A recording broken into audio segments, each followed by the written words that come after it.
Speaking of legends, you ever heard of legends? Yes, I have. All right, Johnny Fleeman, my guest today on Friends and Neighbors, and we're so glad that you agreed to come in, buddy. You and I talked about it a few weeks ago, and you agreed that someday we'd do it, and today's the day. I'm ready. Well, good deal. Good deal. Thanks for coming in. I really do appreciate it. And, well, I appreciate you having me. We've had some good guests, and you're going to be a good one, no doubt.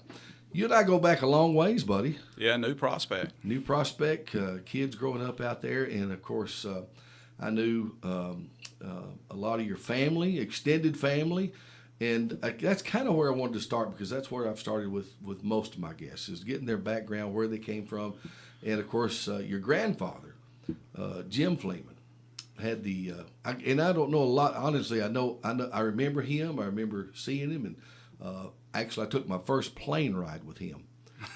How about that? He had the airport out there, or had an airport out there at one time. Well, but can you give us some background as far as you can know back of the Fleeman family and how they wound up here? Well, I don't know exactly, how we ended up, settling in New Prospect, but back in the day, my grandfather, he lived out there, close to the highway where my Uncle Roy lives now. There used to be an old, what I say, farmhouse there. Yes. And then my granddad on the other side of the road in that bottom put up a little hangar and had a little airstrip down there. And he was, he was one of the first guys in the county with a little Cub Piper airplane, and then after that, a couple other people got interested in flying, but back in the day, whenever the state went around and appropriated dollars for the airports, then everything moved over to the airport where it's at now, and yeah. So the little airstrip he had kind of faded away. But back in the day, whenever it was a state airport, then my granddad was just right there, and my uncle J.E. Fleeman and my dad and J.E. started running the airport, so to speak. Yes. Back in the day. Yeah. Of course, I came along a little later and remember that we used to play at the airport over there. But so do you know how, excuse me, how, well, I'm sorry. Do you know how and when that your grandfather maybe came to Lawrence County, or did he born and raised here, or do you know? He was, it's. I didn't mean to put you on the spot about that, but I was like, because I didn't know. No, I just know them whenever they lived in New Prospect. Now, as far as their history, I knew there was some, way back in the day whenever the Sims store came into my life. Yes. Fleeman's had owned it before Sims did. Oh, way really? back in the day. Really? I didn't know that. Yeah. Anyway, Mr. Sims, the man I worked for, which everybody called Sonny, his dad ended up buying it from a couple of Fleemans back in the day. Oh, okay. All right. So the Fleemans have been out there in the New Prospect area a long time. Yes. Yeah, long time. All right. Well, of course, I moved out to New Prospect when I was in the second grade. We moved out. Dad and Mom built that white brick house back on the backside of Fleeman Circle back there. So that was my first experience of knowing about the Fleemans. Yeah. And so your dad was John. Correct. And John had brothers. Yeah, there was the youngest was Roy, and Roy's still living. He still lives out there on Airport. We call it Airport Road, Lone Star Road. Yes. And then there's the oldest, J.E. Fleeman, and then Dad. There was Charles Fleeman. Yes. Anyway, Charles passed a few years ago. Yes, and J.E. and then so it's your dad was John. Now, yes. Now, what did your dad do? Well, my dad started out at he worked at Murray, mm-hmm. and then on the side, my granddad and my dad both, they built houses in the afternoon. Whenever they got off from Murray, they'd come and build houses, in the afternoon. I think I forgot about your grandfather being a carpenter. Yes. Okay. Yeah, I remember that now. And flew planes and played at the airport. Well, so they built houses. I always, one of the things that I remember about the Fleeman family, all of the brothers, all of them, they were all kind of entrepreneur like, and they worked together a lot. Yeah, hey, it's a pretty neat family. We might have had maybe a feud here and there every once in a while, but for the most part, hey, everybody got along, and everybody kind of worked together. Making sure that everybody was pretty well successful, and and they were. I mean, whatever it was that they were doing, hey, they were successful in it. Yeah. Well, having grown up there and knowing you and your family, that was one of the things that as I grew up, I always admired about the Fleeman family. They seemed to work together and help each other to become successful at whatever they were doing, and that kind of shows. I think that's kind of a neat thing. Good heritage, I guess I should say. Yeah, we've been blessed and lucky, I guess you could say. And now, were there any sisters to the four? Were there any sisters among? No, it's just four brothers. Four brothers. Yes. Four brothers. I didn't think I remembered any, and I knew there were the four brothers. And of course, I grew up knowing them, and of course, got to know you as just a young fella. And I want to tell you something that I've always thought about when I think about Johnny Fleeman. Of course, Jim, your brother, whom we love, and listen. I remember thinking you were a little older than me. We won't talk about age much, but you were a little older than me as we grew up, and you worked a lot. Well, I was into playing ball and playing sports, but I remember that Johnny would be mowing yards or doing something. I don't know how I became such a working person. I guess whenever my brother and I would go with my dad on the milk truck, later my dad got in, which my dad, whenever he was, real young, he actually went to milk barns and picked up milk cans back in the day. Yeah. And it's pretty neat to listen to his stories, because those milk cans, whenever they're full, they weigh 85 pounds. Yes. And whenever they're empty, they weigh another, I think, 10 pounds or maybe 15 pounds. But my dad would unload around 300 to 400 cans a day. He'd go pick them up full, then he'd have to take the empties. He'd have to unload the empties at the milk barn for them to refill, but he'd load the full ones and then take them back to Swift and Company and unload. So my dad really, hey, he was pretty muscular back in the day, but then polio struck him back in his early 20s, and that slowed him down a little bit, but it didn't stop him from being successful. Yeah. Yeah. Now I remember him very well, and I remember there was on the Fleeman Circle there, as you turned to go toward our house there was a parking area there where the milk truck would park. Now this was when they started the tanker truck. Correct. So who was doing that now? Well, that was my dad and Jay. Yes. Back in the day, and then Roy started hauling milk as well, and so anyway, then Roy ended up being partners with my uncle Jay and my dad. Then over the years, my brother ended up buying Jay's part out, buying Roy out, and then he ended up buying my father out. So Jim, he owns the whole trucking business right now. The trucking business, yeah. So he stuck with the trucking business and been doing that for years. Well, what happened? People see that Fleeman on the side of the trucks, and they'll say something to me about it. So, man, I see you trucks all over the place. I said, yeah. I said, we got about 50 of them. Yeah. I don't tell them that they're my brothers. Yeah, good shot right there. Good deal. Good deal. Well, you were a worker guy. I remember. Do you remember when? And maybe we can talk about this just a little bit. You remember when they started the mobile home sales out there by New Prospect Baptist Church area where it is now?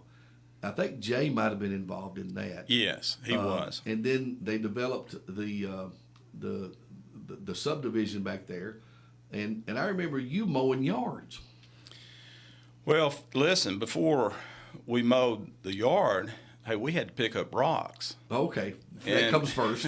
Yeah, I tell you what. I mean, whenever you look at that whole section back there, hey, my brother and I, hey, we had rakes, and hey, every day after school, we were raking rocks. Yeah. And hey, we did a good job, but I learned, early on, hanging out with my dad and my uncle, they wasn't paying us. Okay, Yes. It was free labor to them. Yes, right. So what happened? They were keeping you alive, though. Yeah, and they were feeding us. That's right. But hey, I kind of, went on my own and started getting some side jobs on mowing grass and that sort of thing. And hey, I kind of liked having my own money. Yeah. And, yeah. Once you get a little taste of that, then there's motivation in that, I guess. There's Yes. some motivation because you can buy your own toys. Right. That kind of thing. And then at what point, do you remember, of course, we talked about Sims Grocery, and I go in there as a kid, and you did too. Mr. Sims, I didn't realize it was a Fleeman owned store before Mr. Sims had it, because that's my memory. It was a Sims Grocery out there. But at some point, you went to work there. Do you remember when it was? I think you were at least in high school, or maybe before. Well, what happened, growing up out there mowing yards, I felt like, well, hey, I want to work at the store, because I felt like I could make more money working at the grocery store than I could mowing yards. Mm-hmm. But Mr. Sims, he'd always hire, once you turned 16, then he would hire you. Uh-huh. And so on my 15th birthday, hey, I went down to the store and I asked Mr. Sims, I said, Mr. Sims, I'm going to be turning 16 in a year from now. I said, I want to put my name on the list to work down here. And he said, hey, why don't you just come in, next Friday, and hey, we'll get you started. And so I was tickled to death. I run home, told mom and dad, hey, Mr. Sims, hired me. How about that? And, it comes back, what happened, he had seen me mowing yards in the community and knew I was a worker. Yeah. And so anyway, I got a job very early and very fortunate. And hey, one little story I like telling everybody is that whenever I was working for him, after about 3 or 4 months, because I was only working on Friday and Saturday, and I went up to him, and he'd always pay us on Saturday afternoon, and I said, Mr. Sims, I said, would you wait and pay me once a month? And he said, well, why once a month? I said, well, so whenever I go to the bank, I want to take a bigger paycheck than what I'm taking right now. And he said, well, I'll tell you what, said, you start coming in every day after school, you can take Mondays off, but come in every day after that, and that's how you can get your bigger paycheck. And so anyway, that's, so. What kind of a boss or an influence was Mr. Sims? He was, I really didn't know what kind of boss he was until after I took over the store. Because working for him, I mean, hey, you just, kind of did what the boss said and everything was fine. But after the fact, George Hutton, back in the day, he was the Frito-Lay guy. Yes. And one good story that I tell people about, because they always ask me about Mr. Sims, and I said, George Hutton, he was a Frito-Lay rap back in the day, and what happened, George would go out there to the store and say, Mr. Sims said, can I put in a potato chip rack? Mr. Sims said, no, but I want you to put in a dozen. Back in the day, whenever Fritos came out, they were something new and different. And Mr. Sims said, I'll tell you what, I'll let you put in a dozen nickel bags and a half a dozen 19-cent bags. That's the price of the chips back in the day. Yeah. And so, listen, George did that for about 6 months. Then after 6 months, George tells me this story. He said, hey, I walk in out there one day, and Mr. Sims says, hey, George, why don't you go ahead and put in that rack? And George asked him, said, Sonny, said, why didn't you go ahead and let me put in a rack, 6 months ago? And Mr. Sims said, well, I was just going to make sure you was going to drive all the way out here and service me every week. And so anyway, he was that type of person. And so I learned a lot, from Mr. Sims after I ended up actually, taking over the store back in the day. When was that, Johnny? When did at what age were you, and how did that take place that it became Fleeman's rather than Sims? Well, I was working for him, whenever I was in high school. Listen, I wasn't the brightest student in school, and I don't know. Well, I know why I didn't pay attention. Well, a lot of us didn't pay attention. So anyway, my father had made the comment because my sister had went to college, and Yes. my dad asked me, said, what do you want to do whenever you graduate? And at the time, I didn't have no idea what I wanted to do, Right.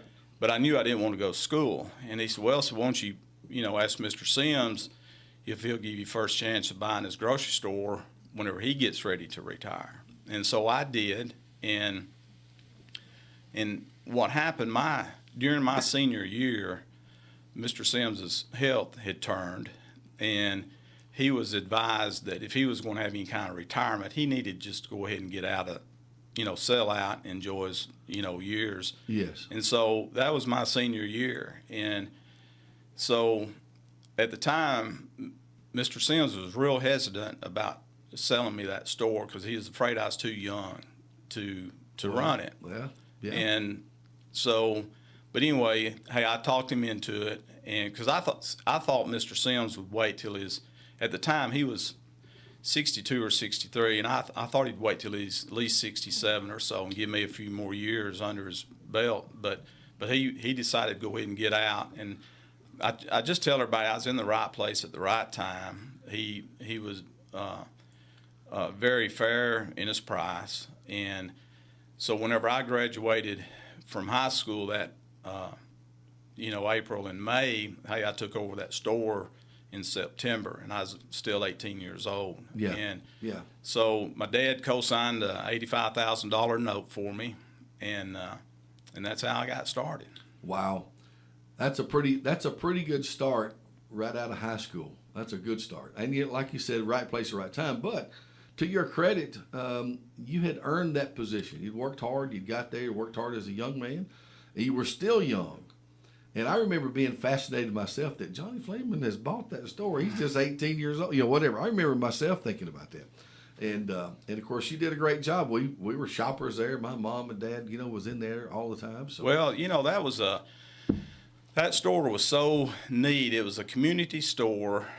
We had everything. We did our own fresh meats, had produce, had even a little hardware section, and it was compact, but hey, everything was packed to the ceiling, so to speak. Yeah. And hey, that little store had 16 grocery carts.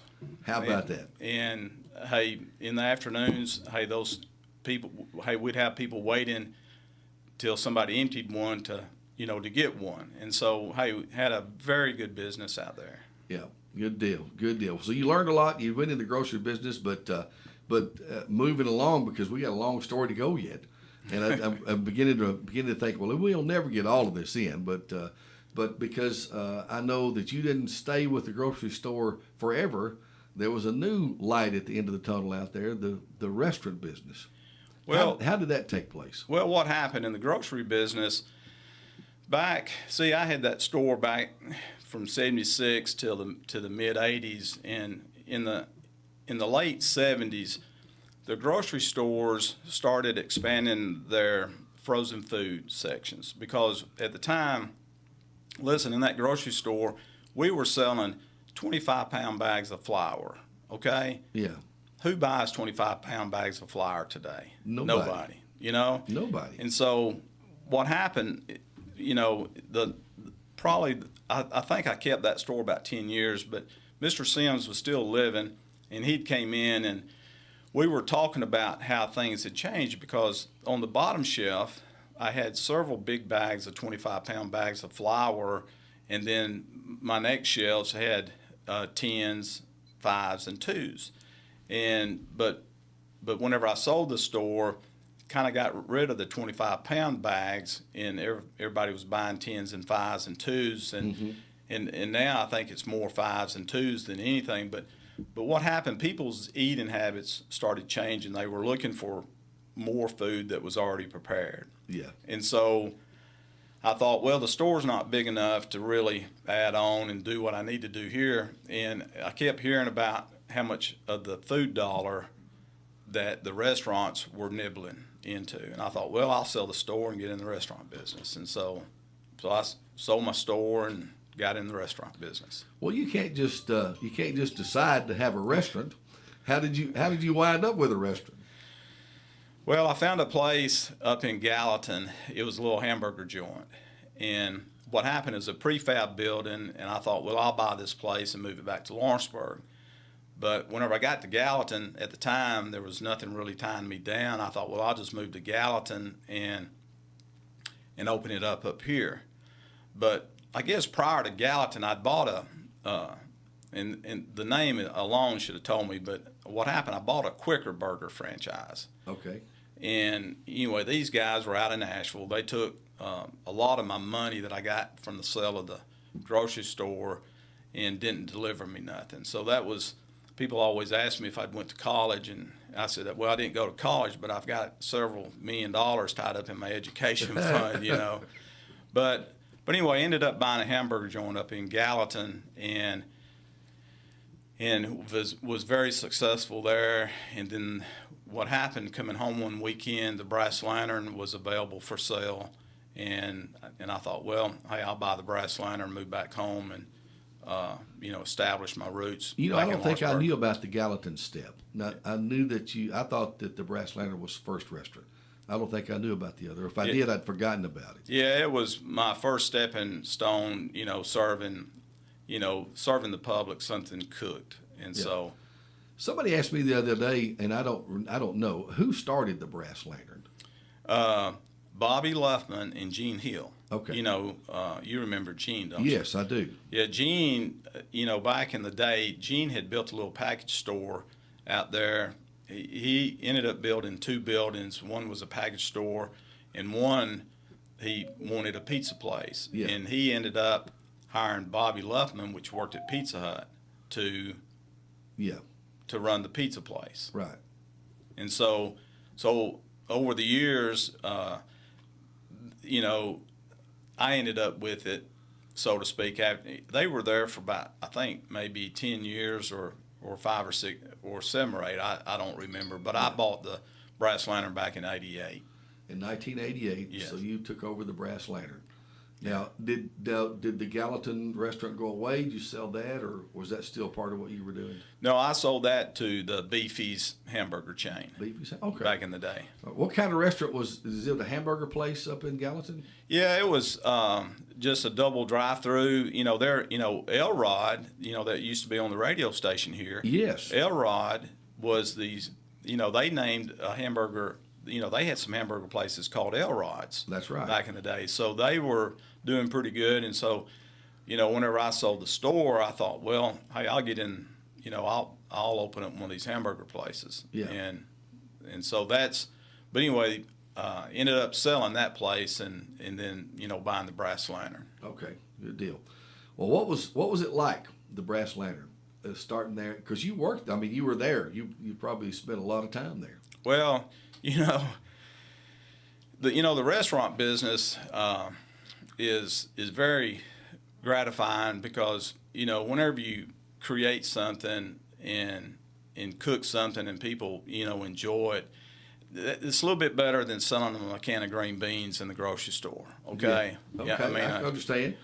So I always felt like if we started out with a good product, we'd end up with a good product. But getting in the restaurant business, man, I had it made in the grocery business because I was closed on Sundays. I'd open up at 9 o'clock, close at 7, and the restaurant became a 24/7, business.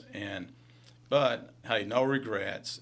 Restaurant business has been good to me, and but whenever I bought the Lantern, there was a little diner up in Gallatin, Duncan's Diner, and he was doing a real good meat and 3 type lunch. He's only open for lunch. He was that busy, and so whenever my parents would come up there and see me in Gallatin, I'd always take them to Duncan's Diner. Yeah. And so whenever I bought the Brass Lantern, I thought, well, I'm going to do, meeting 3 out here at lunch, and then I'll do my pizzas and pastas and steaks at night. And what happened, I didn't know anything about meat and vegetables, so I called my mama.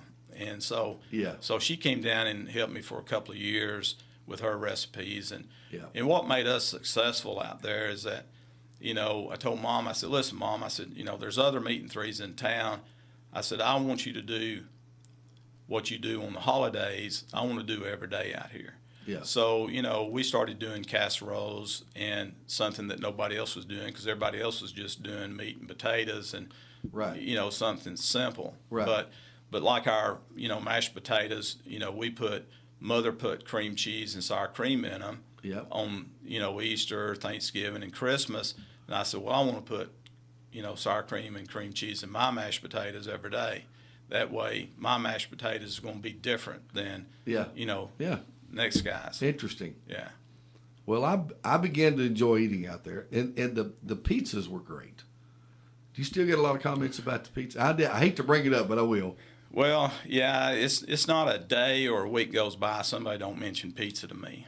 Well, you had a great pizza. Yeah, but what happened, whenever we were doing pizza and then trying to do all the other food, my dish room was right there where the pizza ovens were at. Yeah. And so it was so congested on the weekends, I either had to quit, I had to do something. And I said, well, all this other food is taking over the pizza sales, so hey, we'll do away with pizza. That way it won't get congested here going to the dish area. Right. And so we did away with pizza, but listen, Bill Osborne and myself, which Bill's, hey, I brought Bill in. He's a partner now with me in my business, and which Bill started out there at the Brass Lantern back whenever he was a kid. Yeah. And so Bill's food background is huge, but Bill and I, hey, we talk about all the time, we're going to bring back the Brass Lantern pizza at some point. Well, good. It's been on the radar for a while, hasn't it? Yeah. It's been on the radar for a while. I know it has. And I know Bill, and gosh, what a great asset he's probably been to you and the restaurant out there. Oh, hey, listen, I couldn't hire anybody better, because what happened, whenever I tell this story all the time, and because what happened, my dad and I was standing around somewhere, and I told somebody I'd hired Bill. Bill Osborne was going to come work with me or work for me, and they said, "Well, who's Bill?" I said, "Well, he goes to my church." Yeah. And my dad said, "I think you need to rephrase that a little bit. You need to start telling everybody that you go to his church."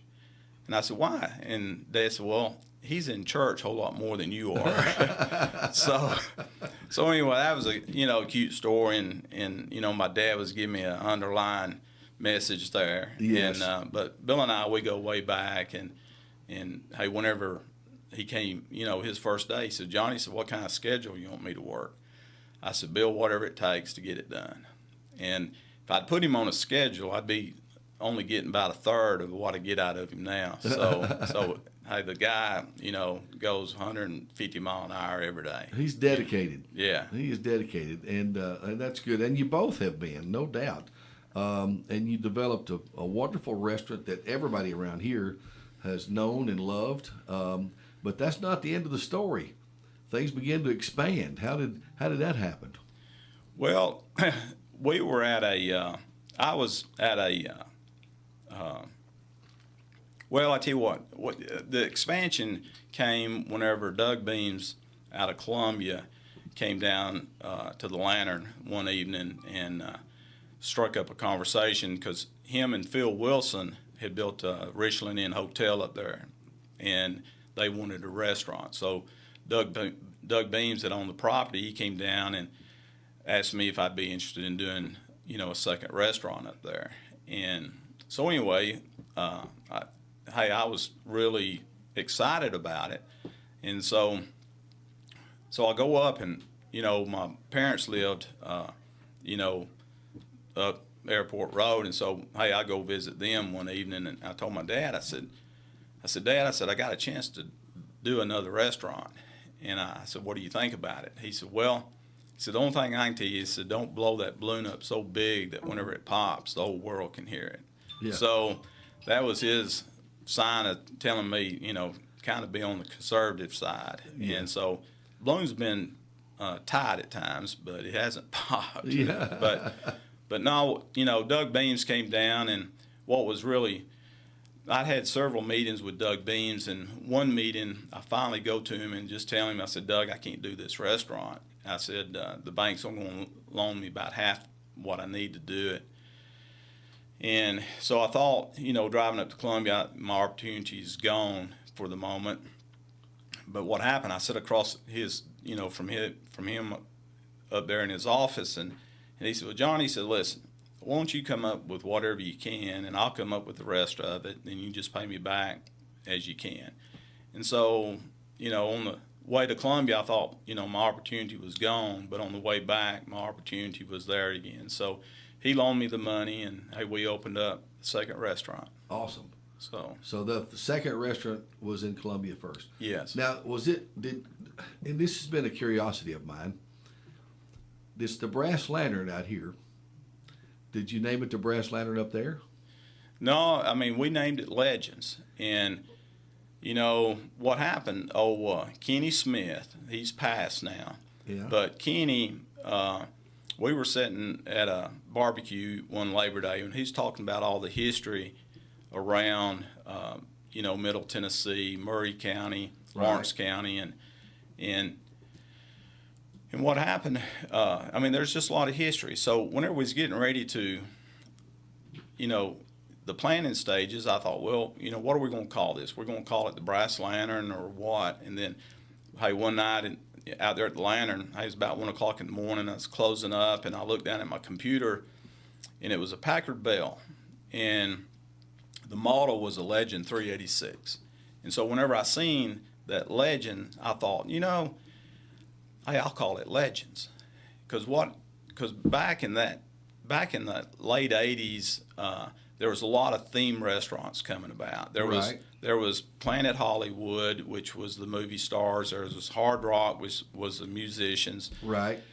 And there was Sport Rock, which was the athletes. And I thought, well, all these famous people or infamous people, they come from small towns anyway. So I thought, hey, we'll call it Legends, and we'll spin off the legendary places and people that's passed through this particular area. So anyway, we ended up calling it Legends, and right before, a few months before we opened up, ran a big ad in the Columbia, I think the Daily Herald back in the time, and we told people what we were doing, that we were going to, if you knew of anybody that was famous or whatnot, hey, send us in a little story about them, and hey, we'll display it in the restaurant. So back in the day, whenever we opened up, we had a lot of historical stuff about the local area. So we felt like if we had a chance to open up other restaurants, we could do the same thing in those towns, because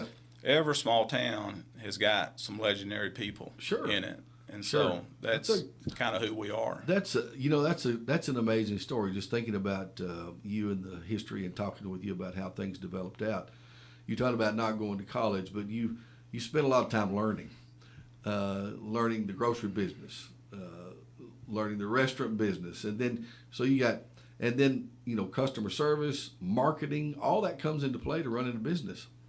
Well, the business part, Mr. Sims, he really treated his customers very fair, because I remember back in the day whenever things would come in pre-priced, like potato chips, they might have a 99-cent already price put on there, which was a certain profit margin that you could have on those potato chips. But hey, we marked anything that came in pre-priced, it was always a markdown.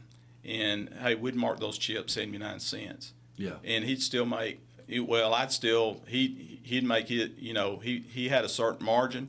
So whenever I started doing it, I did the same thing. So, Mr. Sims always said that if you'll give your customers back in some form or fashion, then, you'll have all the customers you'll ever need. So we've always just tried to treat, our customer base fair. The man that I probably learned the most from in selling real estate told me to quit worrying about money worry about taking care of the customer, and the money take care of itself.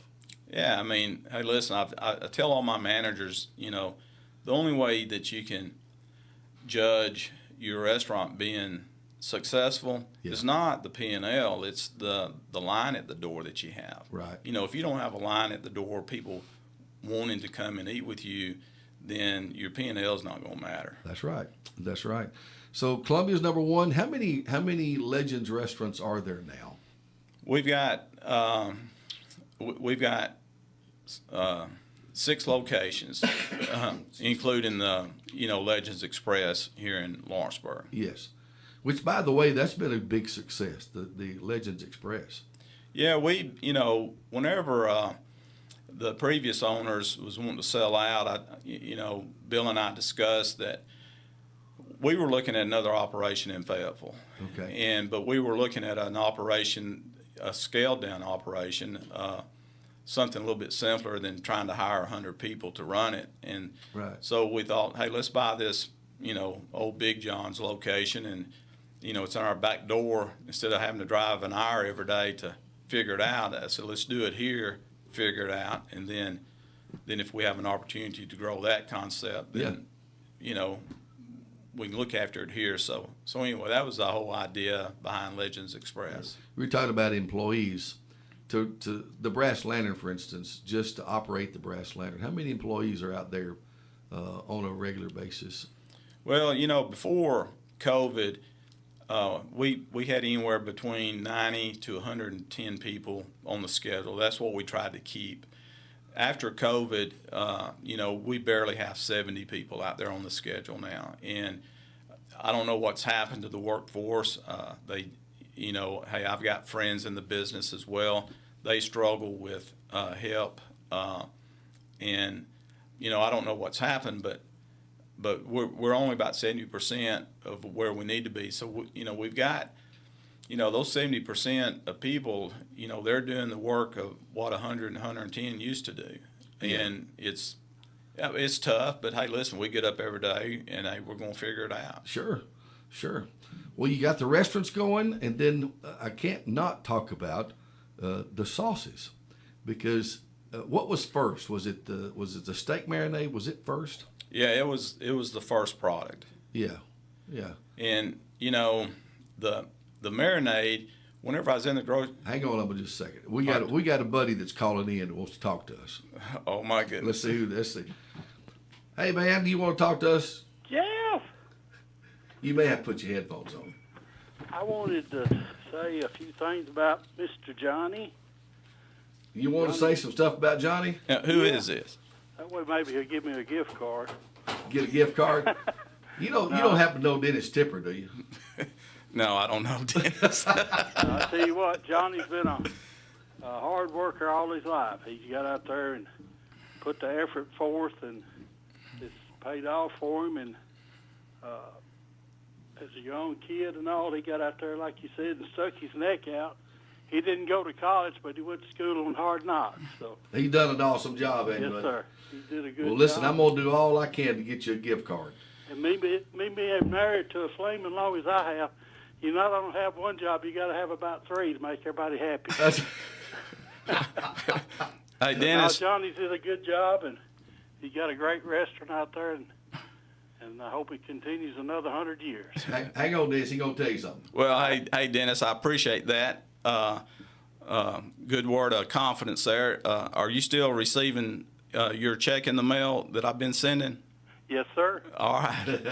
Well, listen. I beat it to the mailbox every day. All right. Just making sure, man. I've known him a long time, and Johnny's a fair and honest guy, and he'll do the right thing. Hey, man. Thank you, Dennis. See ya. See you, buddy. I appreciate it, Dennis. Our good buddy, of course, he married your first cousin. Yes. That I was totally struck on and in love with as a young fellow. Well, Dennis beat you out. He did.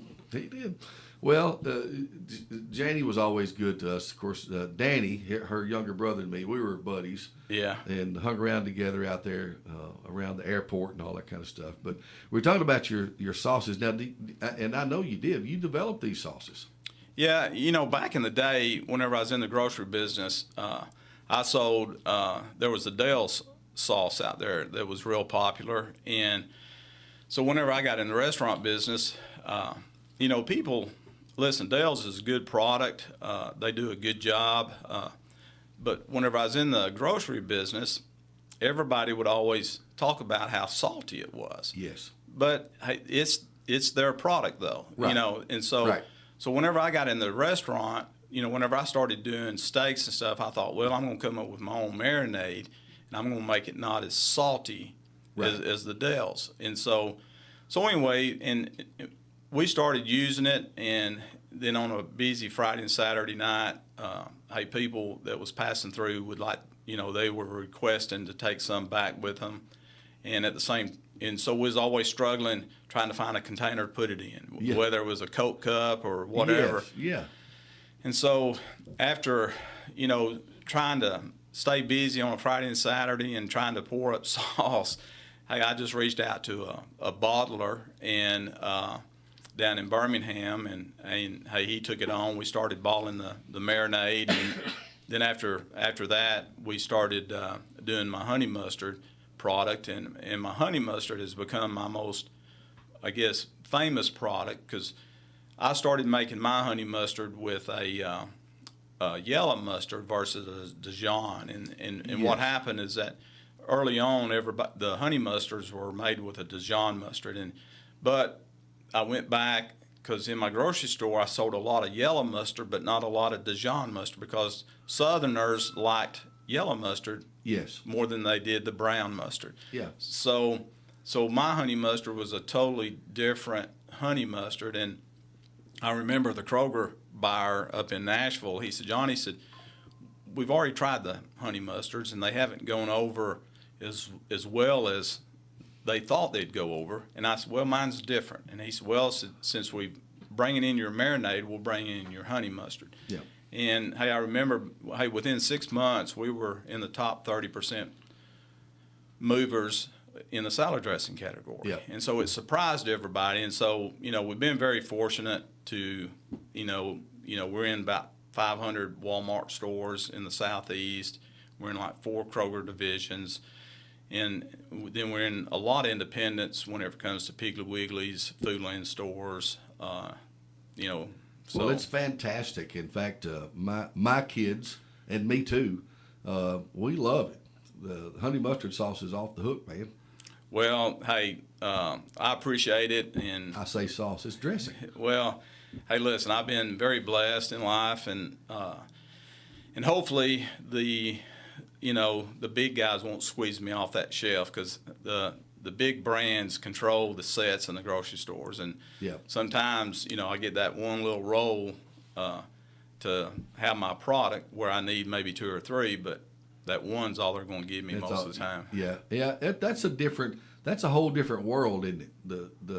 The big chain grocery and the big guys, as you call them, product makers, that are the crafts and the Marzetti's. Yeah. I mean, they own so many different brands. They kind of control what goes in that particular set. And so, Yeah. whenever somebody looks at Johnny Fleeman, they say, well, if we put your product in, we've got to take somebody off. And I understand that. Right.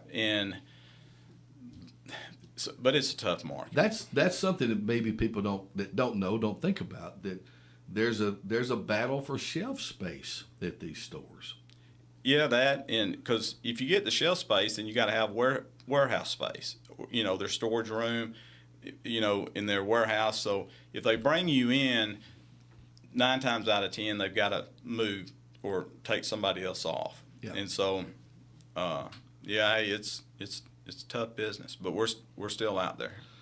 Well, we're super proud for you, and I've always enjoyed getting to visit with you anytime I do. Don't see a lot of you, but I see enough to know that I can still call you when I need to or want to. I'll always answer your call. That's right. And, That's right. But hey, I gotta give a shout out. I don't know if she's listening this morning or not, but there's a sidekick of mine, Cheyenne Keaton. Yes, I know about your sidekick. And I was going to ask you, you have a wonderful wife.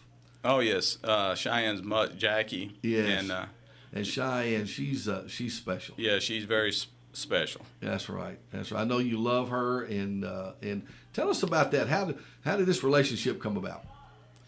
Well, Jackie's best friend worked for me in my office. Okay. And she'd always say, Johnny said, why don't you take Jackie out?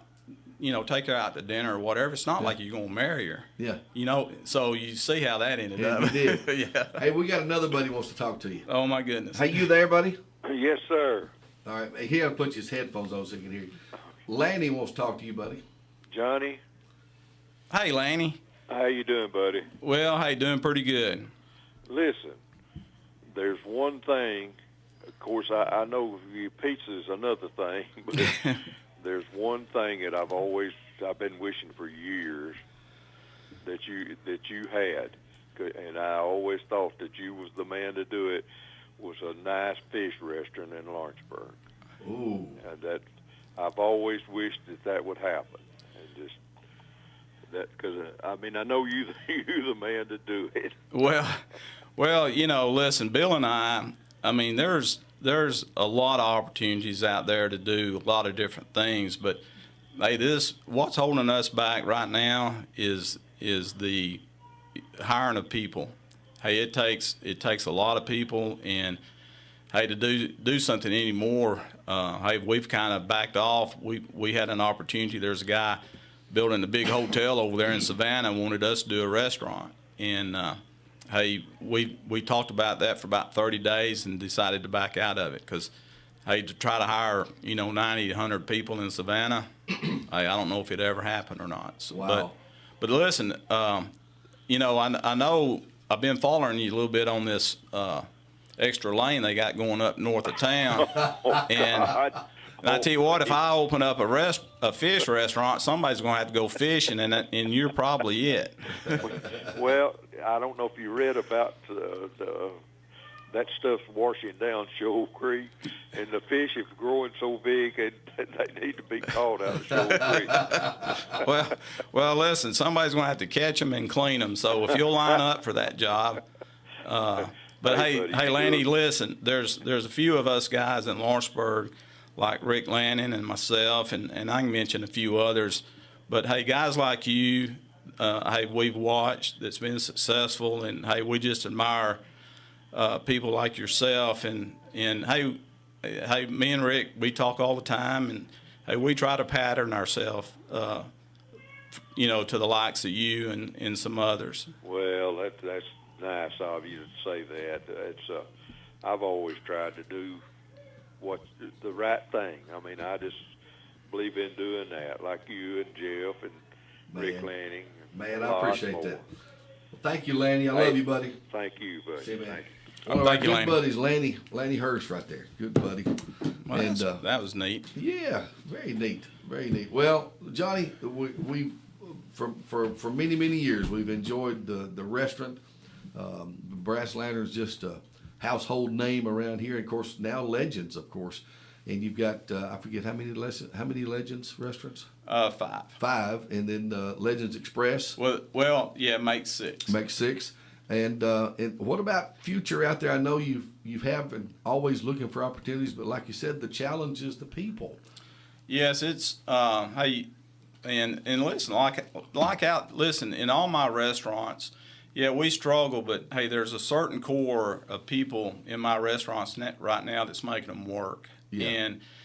And hats off to them. I mean, listen, I've got what I call a board of directors out there at the Brass Lantern. There's about 7 people that's on that board that's running that restaurant, and hey, they've been with me from 6 to 20 years. Wow. So Yeah, that's the key, and it's having good people. You and I have talked about that before, because I mentioned I was with you. I don't know, it's been a good while back. We were talking some other business, and I asked you about how you handled it all, and your answer was having some good people. yeah, I oh remember. yeah. Hey, Yeah. listen, it's hey, and I use this as an analogy. I mean, every building's got to have a foundation. Yeah, Hey, I got a lot of good blocks under me. you do, and you've got the background, and I know that you do. You appreciate the family background that you had. the influence that your family's been around you to help shape and mold who Johnny Fleeman has become. And these Johnny Fleeman sauces. I got another phone call coming in here. Somebody else wants to talk to you this morning. Good morning. I just wanted to give a shout out to Johnny and tell him how much I appreciate him supporting those veterans the way he does. Oh, wow. I appreciate that so much. Mr. Randy Mobbs here, buddy. Hey, Randy. Hey, I appreciate that very much. Thank you, Randy. Appreciate you, brother. Thank you, man. That's good. Good deal. Buddy of mine there. Now, you mentioned church. Where do you go to church? New Prospect Methodist. That's what I thought. And a lot of your family out there. You mentioned Miss Cheyenne. Now, is ball season about to start? On the Miracle Field? Yeah, about middle of April. Okay. I thought it was getting close. Good deal. Yeah. And you've been heavily involved in helping with that and all that. So anything else that comes to mind that you'd like to kind of bring out here while we're having a conversation? We've got a couple of minutes left. Well, no, hey, Jeff, I just, listen, we've known each other for a long time, and it's very fortunate that we get to live in a small town, which now the small town is getting to be a little congested going north and south sometimes. It's amazing how busy we are, isn't it? Yeah, but hey, it's still nice living in a small town, and especially, Middle Tennessee. I mean, we got it pretty good. Yeah, we do. Teresa and I were out together not too long ago, and just running into people that we know, and like you said, the small town atmosphere. I've got a Mayberry mentality. I really, really do. And even though Lawrenceburg's growing in leaps and bounds and all that, we still have a lot of hometown folks like yourself. And when you see each other out, there's this commonality about us. And something had happened. I forget what it was, but I turned to my sweetie and I said, I love our little small town. It's just awesome. Because we were talking with somebody and I ran across a high school buddy of mine just this week. I was visiting with Bill Adams, another businessman here in town, and we were in high school together too. Tony Fincher came in the room where we were. You remember Tony? Oh, yes. And we just had this. So all these folks that we've grown up with, love, still live here, and enjoy being with. It just reminds me of what the small town's all about. Well, I think it comes back to everybody would, if you ask for somebody's, if you needed their shirt off their back, they'd give it to you. That's right. That's right. Johnny Fleeman, everybody, buddy, thank you for coming in. We didn't scratch the surface of all the things you do have going on and what the future may hold. You're still a busy man. Well, I appreciate the opportunity to come in, and it's, I hate to say it's all about. It doesn't need to be all about me. I wish I had my 400 employees here with me. Yeah, that's awesome. They could probably tell you some good stories too. I know they could. Take care, buddy. We'll have you in again sometime. All right, thank you, Jeff. To look at, and she feels that is a voice that is warranted right now. There's no reaction directly yet from former President Trump, but Fox's Brian Yanis reports